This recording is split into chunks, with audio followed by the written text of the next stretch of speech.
Hi, thank you for taking a few minutes out to review our website and some of the things that are going on with ASA Michigan as the membership. We're launching our revamped websites. Obviously, are currently at the asamichigan.com one, which looks like this. And if you come over here, obviously you see the tabs across the top, and they're pretty self-explanatory. Feel free to click at those. They're open to the industry. But when we come over here, there's the www.miasacommunity.com, and that's what I'm going to spend a few minutes on with everybody in this video. Again, we want to show you what the ASA membership has at their as a resource. So I'm going to click right on that and get into it. So it's www.miasacommunity.com.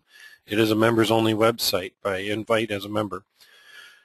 And if you type that in, this is the window you'll see as it comes up. You put your member name or username in there, username in there, and along with password, and you can remember it on your computer if you so desire, your favorites. Log in, and this is the first thing that pops up. You've got basically 5 tabs across the top, or 6 tabs: library, people, groups, discussions, blogs, and news. And I won't spend a lot of time on them, but I just want to show you some of the features that we have that is available to the membership. First, we'll go to the library. That's probably going to be the quickest thing that the membership's going to want to use. Go into the library, we've got currently 4 folders: auto repair industry, collision repair industry, mechanical repair industry, and then of course our webinars. Now within these various folders, if it's a form or a link or a piece of information that's crucial to both collision and mechanical repair industries, then we put it in the auto repair industry because it's for both. Obviously, if it's more specific to collision, then appropriately it goes in the collision folder, and if mechanical, then it goes in the mechanical folder. Then we've got our webinars down here at the bottom. Now, for a couple of years, ASA Michigan's been doing webinars for the industry, and currently we're holding them every second Wednesday, 10 a.m. for an hour, and usually they're open to the whole industry to watch.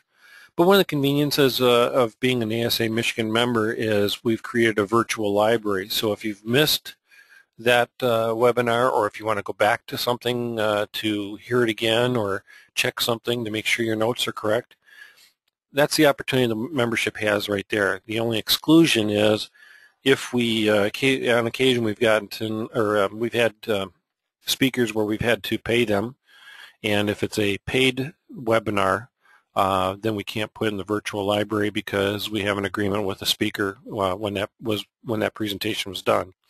Those are kind of rare and few and far between, but when it does occur, that's the only exception to the rule. Otherwise, the virtual library will be there, and it'll continue to be there until the material is no longer relevant.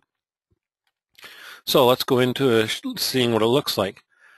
As you can see, as a member, you can go into the library, and I'm going into the webinars here to use that as an example. And on the right here, it says sort by, and you can do it by title, by date added, and I think there's 2 other fields. Depending on how you are, I like to keep them date added because I think about it, well, if I missed that webinar last week, I want it to be at the top because I know that'll be the last one or the most recent. So chronologically, the most recent would then come up when sorting that way. And then you'd go and click on the appropriate link, and it could take you to one more page. You click on that link, and it'll take you into the webinar. Now, I do want to caution you, depending on your internet speed, it's usually, because they are large files, they're anywhere from 40 to 80 meg, I believe. It takes probably about 2.5 to 4 minutes to download it into a temporary folder for it to be viewed in your media file. So be patient with that. But once it's there, you can pause it. So if you have interruptions, and it's during a business day, and you have an interruption, you can pause it and come back to it. So that's one of the opportunities that's key and helpful for the membership. Next, we'll go real quick into, I went into the folder for the library for the auto repair industry, which again, keep in mind, this is something that's for both industries, collision and mechanical. And you'll see here we've got form numbers, so if it's something that maybe in the past you've gotten from ASA Michigan, excuse me, or if you're wanting something, or to talk with the association. We have something as a reference point here that we know we're talking about the same thing, and also to make sure that we have the most current revision if there are any. Now, as an example here, I'm going to take this Garage Keeper lien application, form 07002. You click on that, and this is what comes up, this window here. And as you'll see over here on the right, you'll see preview, where you can look at the form to see if that's the right one you want. Obviously by title, if you're going by title and you know that is what you want, then you go ahead and click that download key here, and it would download something like this. And you'll see this is the actual application itself.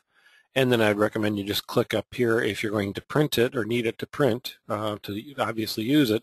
You hit print and go ahead and do that. Okay, so that's something there. The other thing is the people.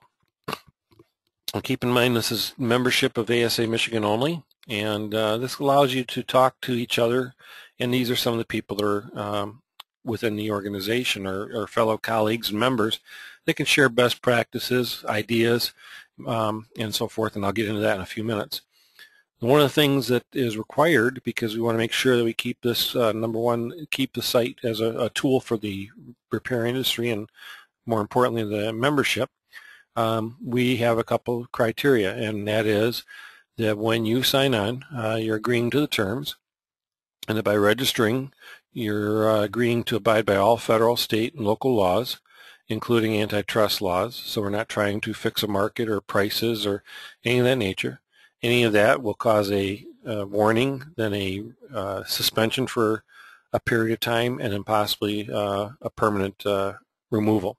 So we don't want to see that happen to anybody. Next, we'll go to the groups. And right now we have 4 folders in the groups that are accessible for the membership. Marketing, so if there's topics about marketing, information will be in there, maybe other press articles or news articles, or maybe even just sharing ideas in between each other. You're allowed to do that. And somebody that might be interested in marketing their shop a little better, or getting hints or ideas, might want to watch that. All of these you can click on and watch as a member.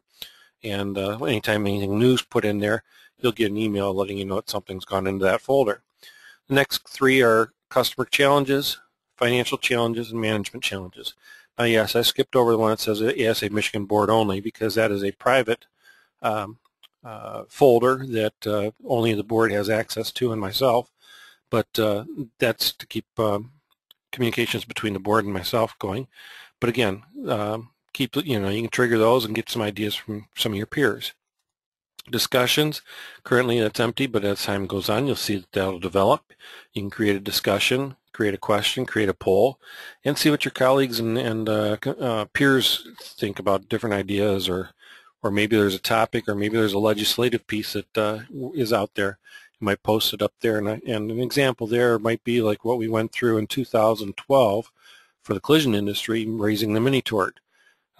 We were back and forth with emails and getting opinions and things of that nature, and we decided to get behind it, and successfully ASA Michigan with Representative Denby raised the mini tort in 2012 from $500 to $1,000, and that was through the efforts of ASA Michigan and the industry itself by responding to the various emails with our lobbyists in Washington, D.C., and we bombarded the House of Representatives and the senators with emails supporting the bill.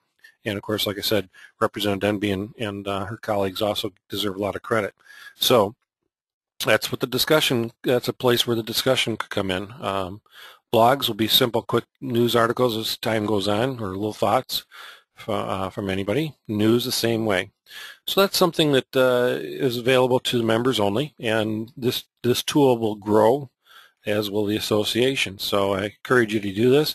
The nice thing about this is that you don't have to worry about it being interrupted during the day. When it's convenient for you, when it comes to you, for example, if you needed to file that Garage Keeper lien that we used as an example a little bit earlier, and you're doing your books to close the month end on a Saturday at 6:30 at night, you don't have to worry about making a note and delaying things and calling the association on Monday morning to say, hey, where can I get that Garage Keeper lien application?